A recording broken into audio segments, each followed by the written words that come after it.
So he was also a sir. Everybody in his family was made a sir, for high achievements.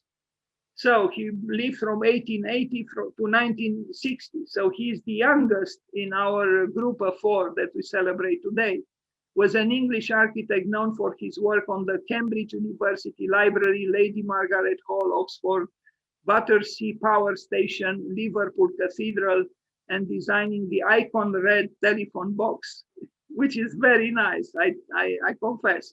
Scott came from a family of architects. He was noted for his blending of Gothic tradition with modernism, making what might otherwise have been functionally designed buildings into popular landmarks. Here is the man. Obviously, we are moving into the second half of the 20th century. And the Liverpool Cathedral in 2012, but it was built 100 years later or earlier or so. And I think it's a good building. I mean, you don't judge it in terms of its modernity, but in terms of its being convincing as a volume, as a mass, as a robust building, worthy to be named the House of God. So it's the Liverpool Cathedral that we are seeing here that was built by Sir GILES GILBERT SCOTT. Now we see the Cropped Horn Court from 1930. What can we say? There is a certain modesty in grandeur here. I think it's okay. Apartment buildings, but not very original, but not very without any character either, I would say. Anyway, the red telephone box is preserved as a tourist attraction near Covent Garden in London. And here they are. You are probably familiar with them. They were designed by this by this architect, not the sculpture, but the telephone booths. And I think they're interesting. I think he did a good job. And he probably loved what he was doing. I mean, telephones in general. I'm not sure he would have loved the mobile phones. I really have a big problem with a mobile phone, because the mobile phone is so petit in French, is so, I don't know, pathetically convenient. And why are we to be continuously available, to continuously carry on us a telephone? Why? I mean, like in the Ecclesiastics was said, there is a time to love and there is a time to hate. There is a time to communicate and there is a time not to communicate. I don't think we are supposed to be continuously available, on the street, in wherever, in bed, continuously to be with a telephone there under the pillow. But this building, the Battersea Power Station, maybe because of a cover of an album by Pink Floyd. I think it's a good building. I like it. It's monumental. It celebrates industry, but it has a mysterious monumentality. I don't know. I like it. Maybe from all the buildings I show today, with the exception of the inner prisons by Piranesi, this one I like the most. And it was built by Sir GILES GILBERT SCOTT. Now, the Cambridge University Library, which opened in 1934, unfortunately, I only have this picture, but maybe next year I will amplify these presentations, but not too much, because it is really exhausting to talk about 4 important architects in one presentation. Anyway, this is a library by him. Now, a memorial to Scott inside the cathedral. Which cathedral? The Lincoln Cathedral, set into the floor beneath the central tower. You see Sir GILES GILBERT SCOTT, 1880, 1960. So he was born exactly 140 years ago on this very day. Scott's grave at Liverpool Cathedral.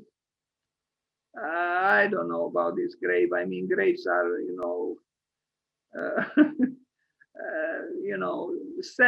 sad presences, but this one, I don't know. It doesn't have a lot of grace. I only hope it wasn't him who designed it. Anyway, this is a house which is kind of interesting, I think. It has a modern cut. It is almost minimalist, but the windows make it something else. Some kind of pastoral minimalism or bucolic minimalism or nostalgic minimalism. I don't know how to describe it, but otherwise, if you would replace the windows with, let's say, just a blank piece of glass, you'll have a resolutely modern building. But those windows say something else, which is kind of interesting, Anyway, north block of Guildhall. It's almost brutalist from Poland or from southeastern European country.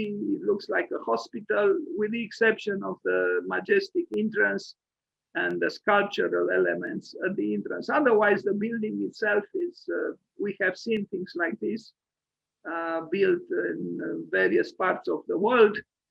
Now, Whiteland Teacher Training College, while undergoing conversion to residential accommodation.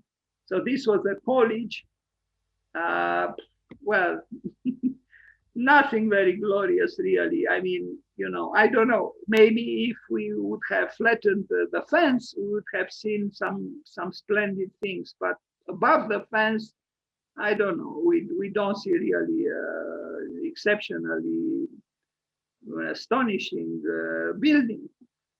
Clare College, Cambridge Memorial Court. He liked these windows, obviously, and they are domestic, they are sweet, they are affectionate, they express domesticity. Maybe too much. We are approaching the end of this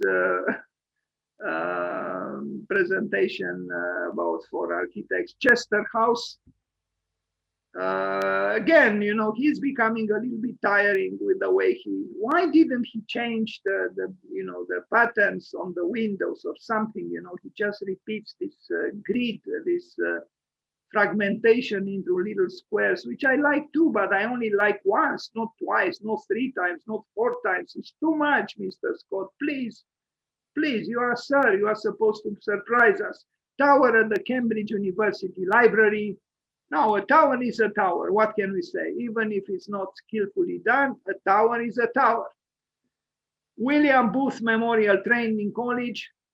Again, the tower, the power of the cross and the power of verticality, the power of manhood, the power of the faith. Too much power, actually. I think true faith should be a little more modest, but Guinness Brewery Park Royal during demolition. It looked good during demolition. No, I mean, I don't. Obviously, the demolition didn't yet start because the buildings are splendid in this light, and they seem to reject the idea that one day they will be flattened.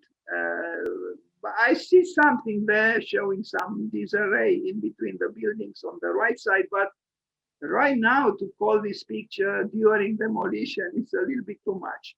Anyway, again, this was my way of saying I didn't do the right thing. St. Joseph Church, built between 1910 and 1936. I like austere churches, and if they are in brick, even better. Perhaps it's a nave there that probably is spacious enough, and I don't know if luminous enough. Probably there are big windows on the sides. The British could be convincing in their work with brick. The Bankside Power Station, now the Tate Modern, where also Herzog and de Meuron did work recently, or approximately recently. It's a famous destination for cultural tourism, or it was until the pandemic. He liked towers, obviously, but in this case was a power station. So I guess, just like in the case of Stanford White for Con Edison, you have a power station. You are supposed to have power for functional, reasons, if not symbolic reasons. Okay, so here we have Tate Gallery these days, very important, cultural venue. Now we come back to the telephone box in the Liverpool Anglican Church Cathedral. I don't know who wrote this text, but is it true that the telephone box is in the cathedral? To me, it sounds strange. I hope it's not. I hope it's outside of the cathedral and not inside the cathedral, for God's sake. I can't truly tell from here if it is inside or if it is outside. It might be that it is inside. Can you believe it, to place a telephone booth inside the cathedral? But this is the world we live in. What can we say? That's why in England, I read twice a year, no, 2 churches a year, and I read it some years ago, were desacralized, transformed into something else, even one of them into a circus, to exercise, because it has a tall ceiling. Our Lady of Mount Carmel Church in Kensington, I think it was good. I mean, even this building is telling us clearly, I am a church, and it is a church. Now, would I place a telephone booth inside? I don't think I would. But what can we say? That's it.